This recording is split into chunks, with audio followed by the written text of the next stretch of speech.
আল্লাহ পাক একটা আয়াতে বলেছেন, সূরা তাহরিম আয়াত নাম্বার 6, ইয়া আইয়ুহাল্লাযীনা আমানু, হে মুমিনগণ, কু আনফুসাকুম, নিজে জাহান্নামের আগুন থেকে বাঁচো, ওয়া আহলিকুম নারা, তোমার পরিবার বর্গকে বাঁচাও, আলাইহা মালাইকাতুন গিলাজুন শিদাদ, যেই জাহান্নামে কঠোর মনের ফেরেশতা আছেন, লা ইয়াসুনাল্লাহা মা আমারহুম ওয়া ইয়াফআলুনা মা ইউমারুন, আল্লাহ পাক তাদেরকে যে আদেশ করেন সে আদেশ পালনে তারা বিন্দু মাত্র ভূক্ষেপ করে না, মানে বিন্দু মাত্র গাফেলতি করে না।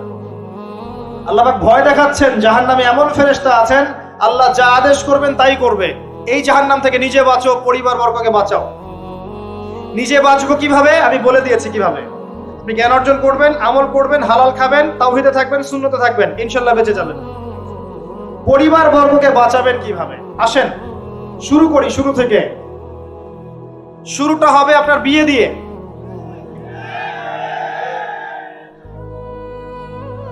এত এক্সাইটেড হওয়ার কিছু নাই, কারণ এটা এমন একটা বিষয় যেটা করেন নাই বলে এক্সাইটমেন্ট বাড়ছে, করার পরে পস্তাতেও পারেন।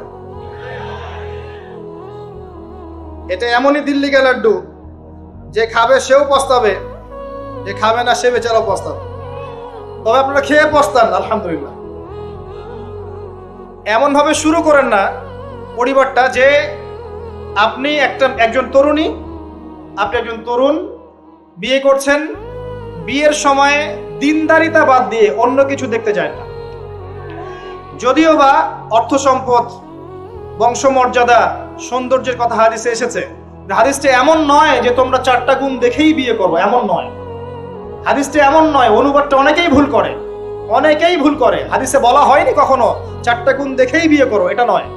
বরং বলা হয়েছে 4টা গুণ দেখে বিয়ে করা হয়। কথা কি বুঝতে পারছেন? কেউ এটা দেখে, কেউ এটা দেখে।